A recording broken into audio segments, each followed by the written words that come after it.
Hi, and welcome to the Badass Breastfeeding Podcast, co-hosted by Abby Fearing, the Badass Breastfeeder, and Dianne Cassidy, IBCLC.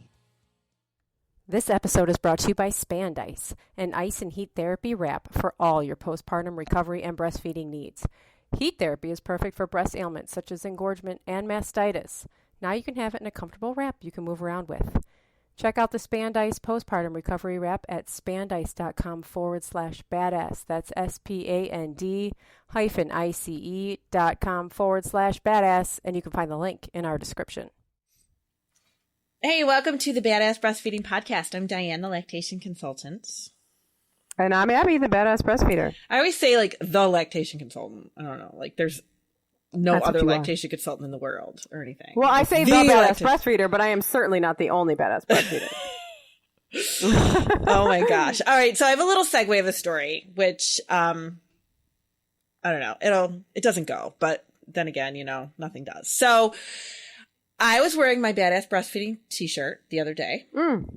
And my daughter, I had picked up my daughter and her friend and my son. And they were like, "What's on your shirt?" And I said, "Oh, it's my Badass Breastfeeder t-shirt." And then they started getting into this whole breastfeeding conversation. And oh, here we go. Fasten your seatbelts. I know, right? So my friend, or my daughter's friend, was like, "You know, Jess, you're going to have to breastfeed. You're never going to not be able to." And I go, "I will relactate just to feed your children if it comes down to that, because that's the way it's going to have to be." And my daughter, it was so funny because my daughter goes, "Of course, I never thought that I wouldn't breastfeed. Of course I would breastfeed. Eve breastfed. Well, and she was cool." Yeah. Like, oh my God, I don't know where this conversation's going. But anyway, we are going to talk about milk sharing. And I always feel like at the beginning of every episode, I'm like, "Ooh, this is a hot topic." But this really is. I know. Here's another one. Yeah. We like to pick those anyway. I know. We want to pick the controversial stuff. But this is a hot topic. Milk sharing is really debatable. Yeah, it is. And it's kind of silly. So when we talk about milk sharing, we're talking about what I think when people refer to milk sharing, they think of donor milk. Or somebody pumping milk for them for somebody else to feed their baby with a bottle. Right. But the other kind of milk sharing we are going to refer to as cross nursing, which is you just breastfeeding somebody else's baby or another person breastfeeding your baby. And some people are like, "Why aren't you calling it wet nursing?" And I'll tell you why. Because within the context of our culture, wet nursing has roots in slavery, where slave women would be breastfeeding the slave owners' babies. And that is not what we're talking about. We're talking about voluntary breastfeeding of somebody else's baby. And so the new term that's kind of going around out there is cross nursing. And that is more descriptive of what we're talking about. Yeah. So people get a little freaked out by this. They get really freaked out by it. So people are freaked out by the milk sharing, by pumping your milk and then giving it to somebody else. And then they double freak out if you're going to nurse somebody else's baby. Remember, who was it that did that? Selma Hayek, I think? Yeah. And people were like, I think she went to I feel like she just went to Africa and was breastfeeding all the babies. I know. It was fantastic. Which there was a time, I don't remember when, but I remember there was a really, some hormonal time in my career as a mother, short career as a mother. I was like, I just want my job to be going to the NICUs and just breastfeeding all the babies. Oh my God. I just want to go just around breastfeeding all kinds of babies. I would have totally done that. I would have totally done it. Yeah. And people really, and I don't know. I guess in some way in my head, I can understand that people would think that maybe this is iffy, in a way. What people think it's unsanitary or something. Yeah, but when you really think about it, if you really, really think about it, it's not. And it's kind of how things happened for a very, very long time. Mm-hmm. And there's, and people I think now, I don't know what they're putting in their system. But a lot of that goes with the being uneducated with how your milk is made too. Exactly. Yep. I remember reading once that people used to put ads out or used to actively look for someone to cross nurse their baby. This is way back, like way back in the, early 1900s or whatever. And they believed that like if a woman had red hair, that would give their child a fiery attitude or a fiery personality and stuff. That's so funny. Like, so they were looking for very specific characteristics in a woman to nurse their child.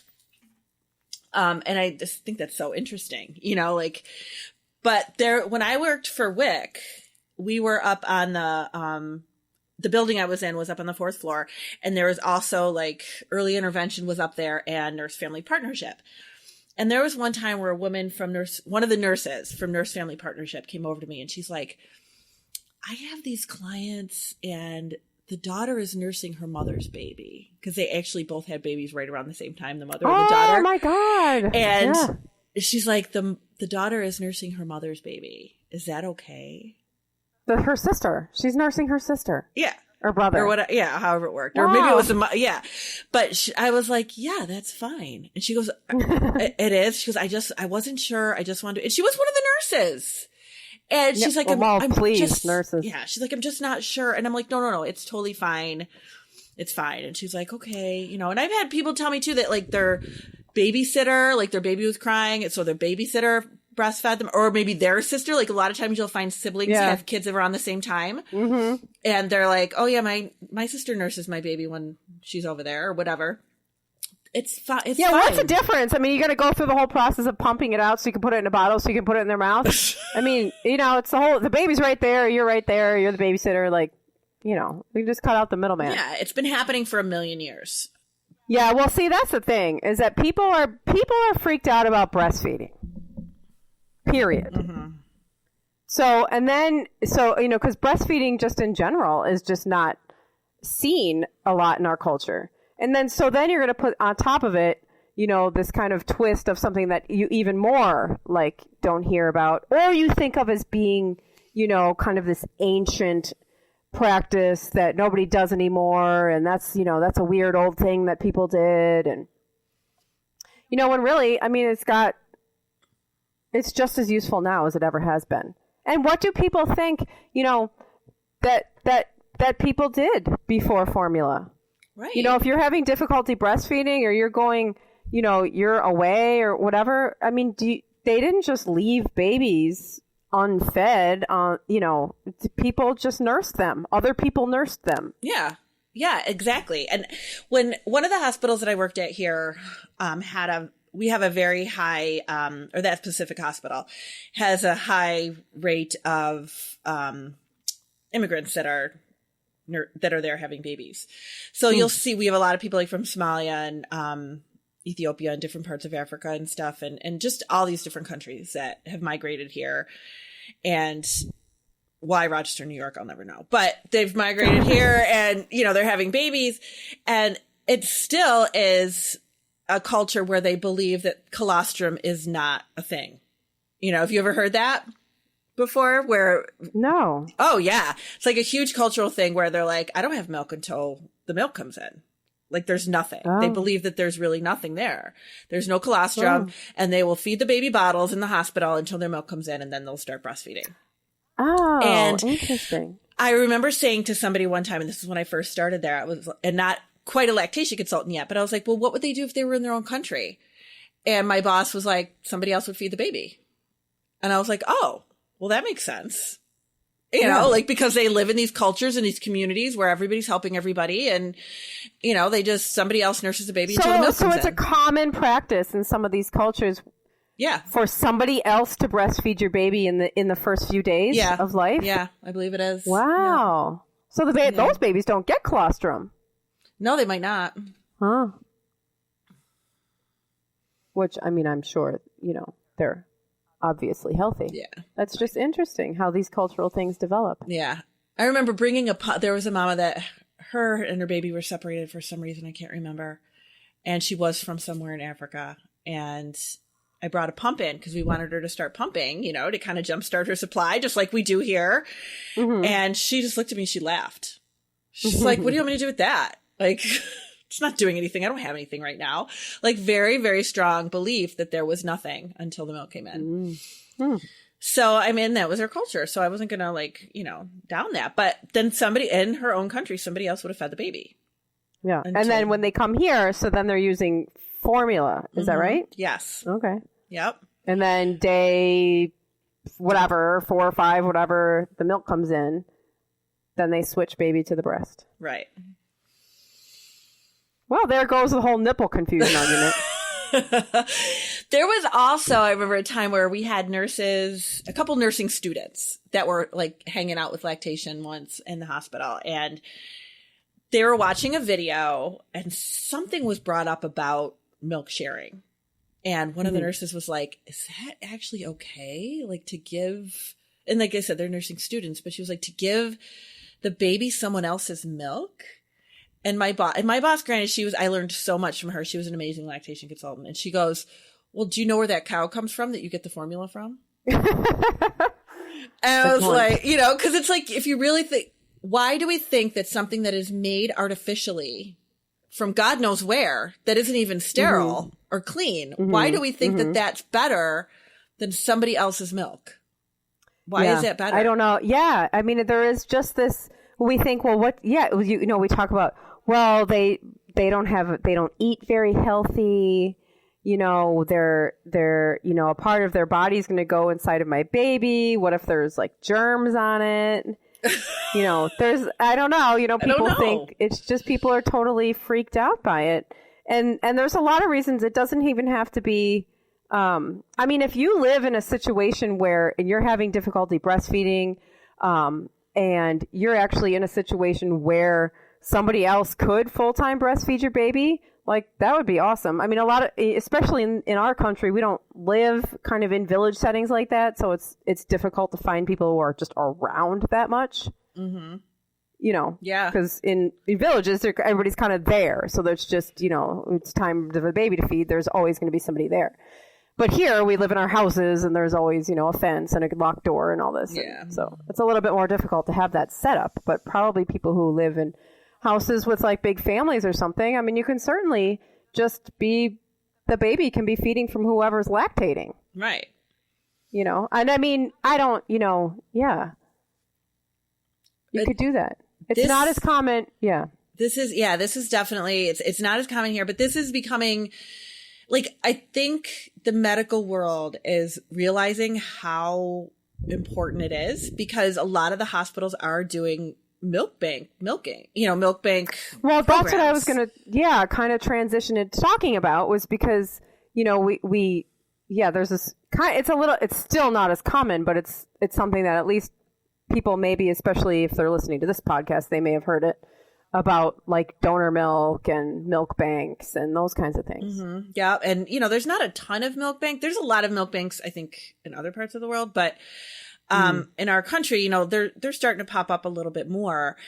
And milk banks it is so cool because, I mean, they pasteurize it and they, you know. Well, I was going to say, there is a process to what the milk goes through in those situations. Oh my gosh. Yeah. It's a huge process. It is pasteurized. It's sterilized and all of that stuff. It's like probably like scalded and I don't know. They have a whole thing treated that they do. Somehow. And you know, everybody's screened, you know, people are screened. It's just like, you know, if you're donating blood, you're not just like donating blood. Sure. It's the same passing process, your blood to the next person or anything like that. But they are, you know, it's very, very, very, very regimented and very structured.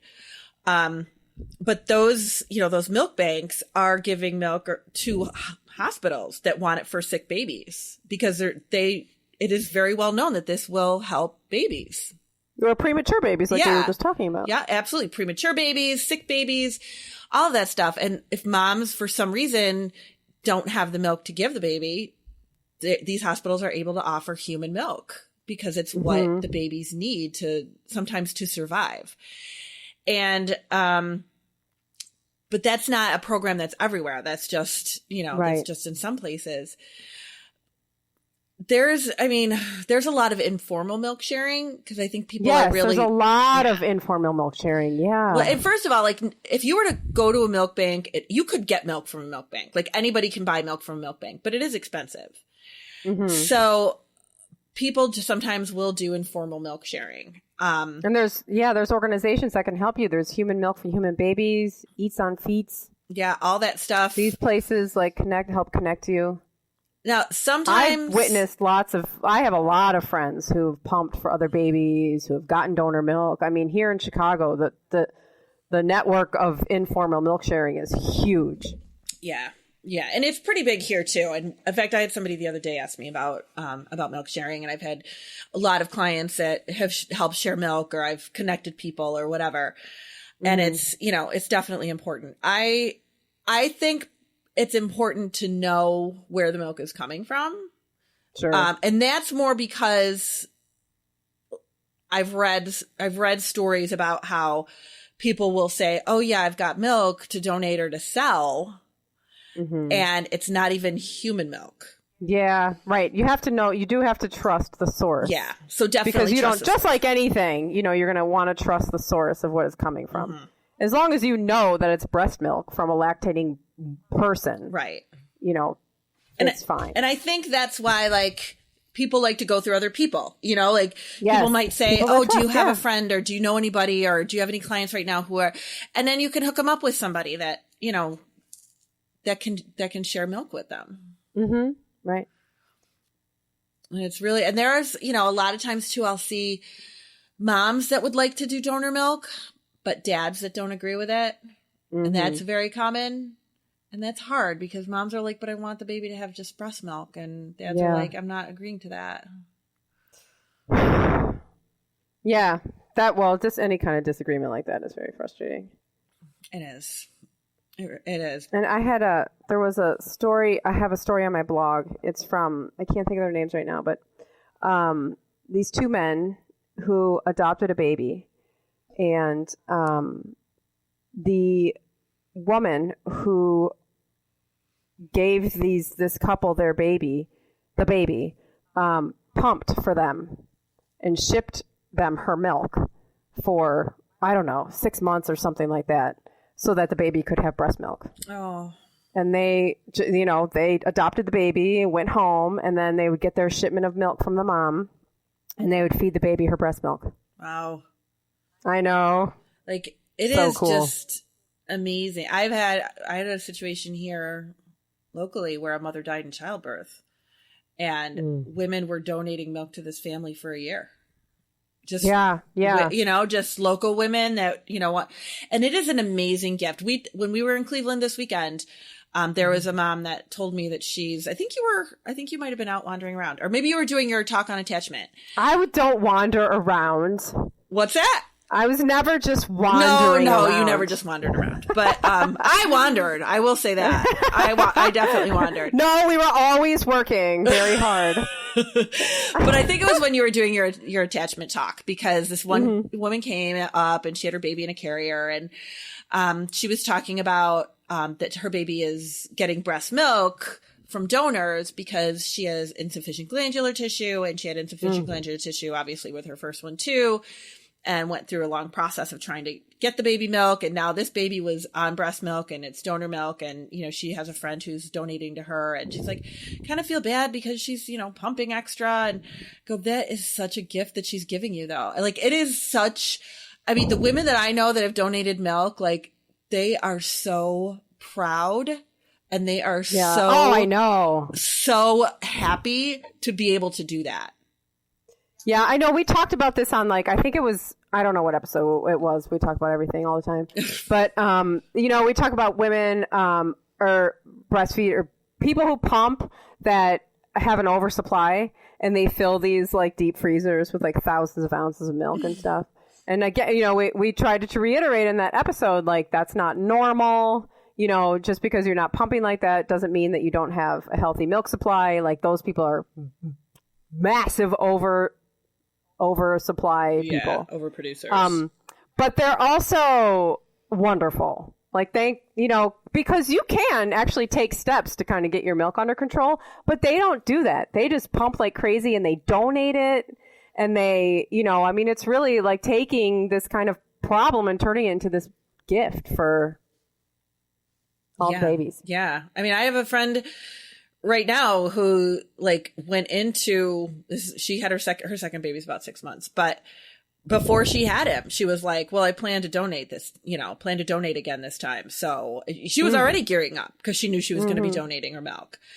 And she's been donating all along to different mothers that need it.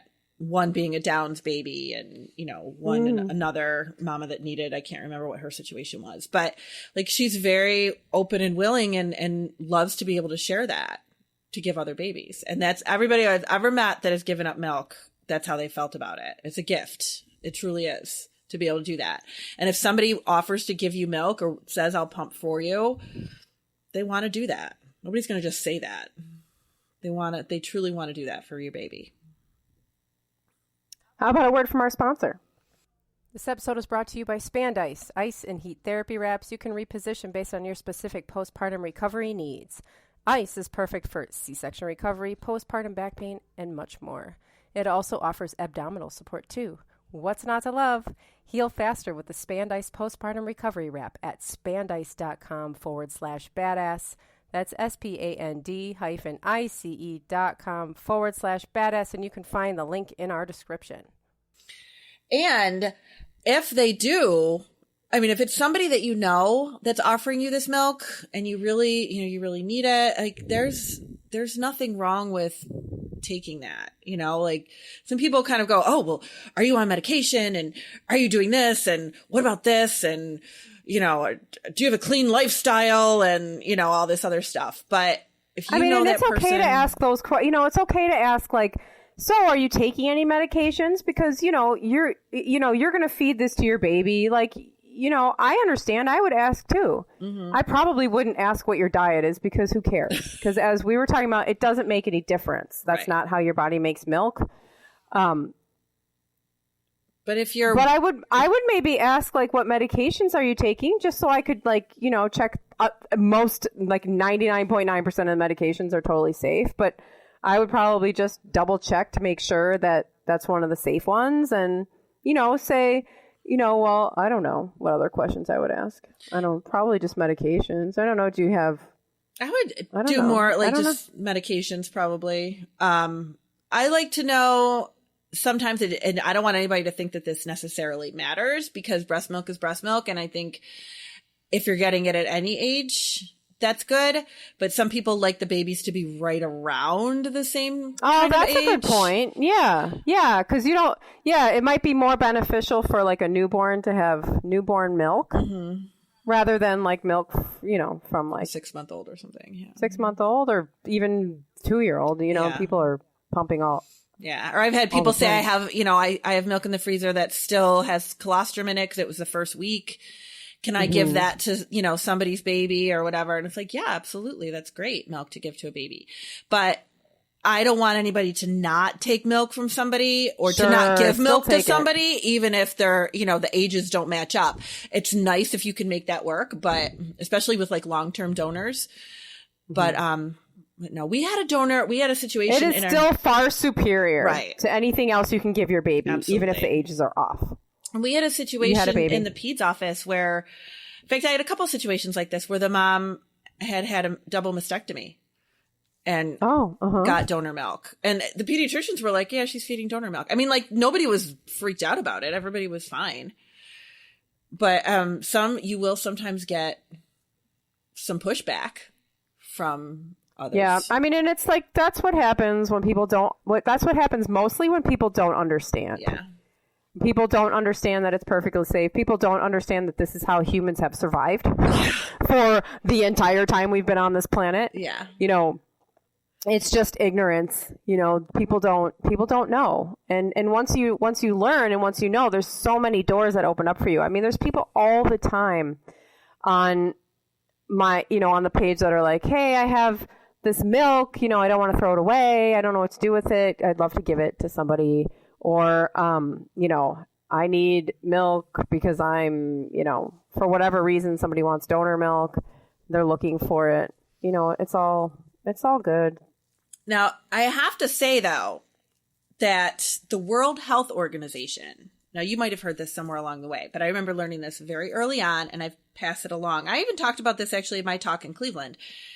that the World Health Organization says that babies should be fed with their mother's milk. If they cannot breastfeed from their mother, they should have their mother's pumped milk.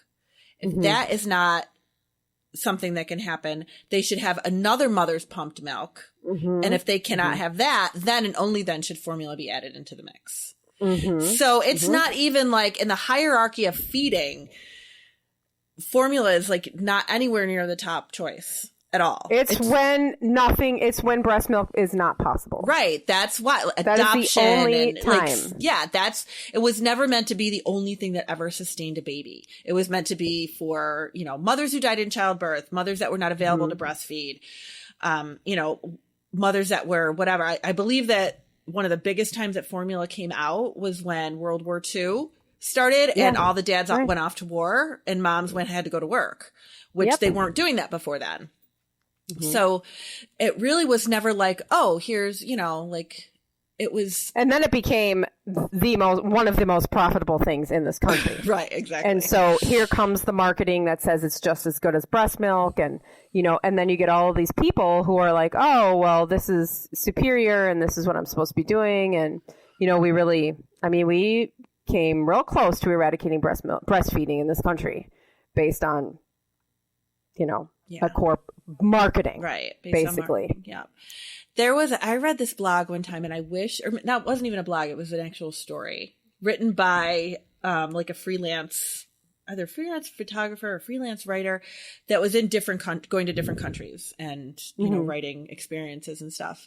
And I wish I had kept it because they were talking about how they were in Malaysia, and in Malaysia, they would just put a picture of breast milk on the table. And they were like, and when this person asked about it, they said, well, it's food. Why wouldn't you eat it? It's food. That's what you do with it. But that totally freaks people out. But it does not freak people out to put a picture of cow's milk on the table. Right. It doesn't, people don't flinch. It's incredible how powerful culture is. It is. To me, it's really, really fascinating. I mean, it can totally, cultural norms develop, and cultural norms are so powerful. They can have you drinking the milk of another species and you not even questioning. You're not even questioning it. Totally normal. You're like, this is regular milk. Is this regular milk or is this breast milk? I mean, it's just... ew, I don't want to drink breast milk. That's gross. Right. I mean, I don't want to drink breast milk either. Because, I'm a part of this culture. I mean, like, I don't know. If somebody put a picture of breast milk on the table, I'd be like, okay, I'm so sure I'm not used to this. I'm not used to this taste. I tasted my own breast milk. I mean, I would drink it when I was feeling sick or a sore throat. Man, take a little shot of your breast milk. That sore throat is gone. Yeah. Yeah. But I mean, I probably wouldn't, although I can't, I don't know. I'm the wrong person to ask. Milk grosses me out. I can't do any of it. Too. I can't do any milk. And maybe it's because we don't actually see where, like with cow's milk, we know, okay, it's cow's milk, but we don't see it coming out of the cow. Although I do know people that drink raw cow's milk. And yeah. I mean, I don't know. But with human milk, we go, okay, this is out of somebody's body. It's from a cow. Like, I can't even do it anymore. I just can't. I thought about it too much. I'm like, I'm not that. That came out of a cow. Mm-hmm. And by the way, that was supposed to be for a baby cow. I know. Poor little baby Not cow. to get too political, but that's what they do. You have a cow. You have the cow has a baby cow, and then they take the baby cow away, and then they milk the cow for the milk. Yeah. That's how we get milk. So it's poor like baby cow, and then the poor baby cow's given cow formula. But we look at this, we look at human milk, and we're just like, oh my gosh, I can't give my baby somebody else's human milk, but we can give them another species milk instead. And people really are comfortable with that choice. And a lot of people, like I said, a lot of times the dads will be uncomfortable with it, or people don't want to tell anybody that that's what they're doing. Mm-hmm. They don't want to tell their doctor that that's what they're doing. I've had moms that, their babies were in the hospital, and the hospital was like, you have to supply us with, and it was ridiculous. I remember this one very specific situation where, and it was like maybe just Billy Lights or something, blood sugar, something. It wasn't like a preemie, but that you have to supply us with 60 mLs of your breast milk for the baby. And it was like, first of all, the mom doesn't have, it's like day 2 or day 3, you know, like, and second of all, right, the baby shouldn't even be getting that much, but this is what happens. And the poor mom was like, didn't want the baby to have formula or whatever. And so the doctor, who happens to be a friend of mine though, calls me and is like, well, you know, and I go, doesn't she have somebody who give her some milk? Like, you know, and the doctor was like, oh yeah, maybe we could do that. And sure enough, she did.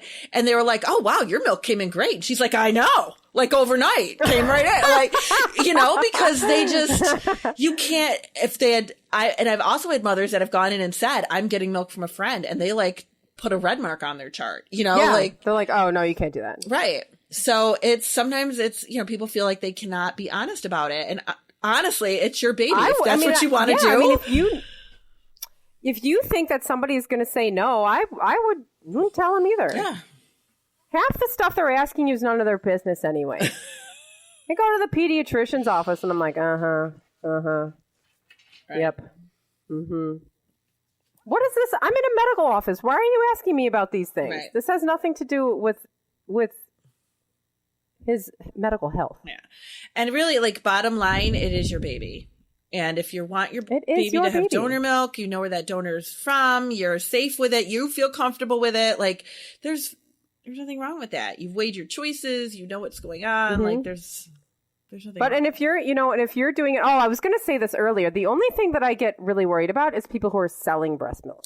I think that's weird. Yeah. I do think that in the nature of like what it is right now, as far as breastfeeding moms in the community. And when I hear somebody saying like, oh, I've got breast milk for sale, I'm like, nah, I don't know. It didn't cost you anything to make it. So what are you selling it for? All right. They're trying to profit off it. And those are the ones that I'm like, I'm not sure if that's really milk. Yeah. Then you're kind of like, well, whatever. And then you hear like, sometimes this goes around on Facebook. Sometimes there's like bodybuilders who are like messaging like, hey, I would like to pay you money for your breast milk. Yeah. Because they'll like drink it or whatever. I don't know. That's up to you. I kind of would. If I ever responded really well to a pump and I could like pump for somebody who wanted to pay me for my breast milk, I don't know. I can't tell you right now. I'd say no. Oh man. You know, I mean, I guess it would probably the better thing would be to, you know, donate it to a milk bank. So I'd probably run into like, just like a conscience thing with that. Yeah. But anyway, I mean, it's like, you know, as far as the informal milk sharing goes, the cross nursing, this is your business. This is your baby. This is your business. It's on you to like figure it out. And, you know, we're telling you that, you know, this is human milk. I mean, this is what your body makes and what your baby's designed to drink. And it's fine. And you ask all the questions that you want to ask and make sure it's a trustworthy person and you're good to go. You are. It's all good. And that's your story today. That's our cross nursing story. Cross nursing. And milk sharing. Yes. So go share some milk. And if you could, please leave a review for our podcast. That would really help us out. We really appreciate it. Yeah, thank you. And we'll see you later. Bye. Bye.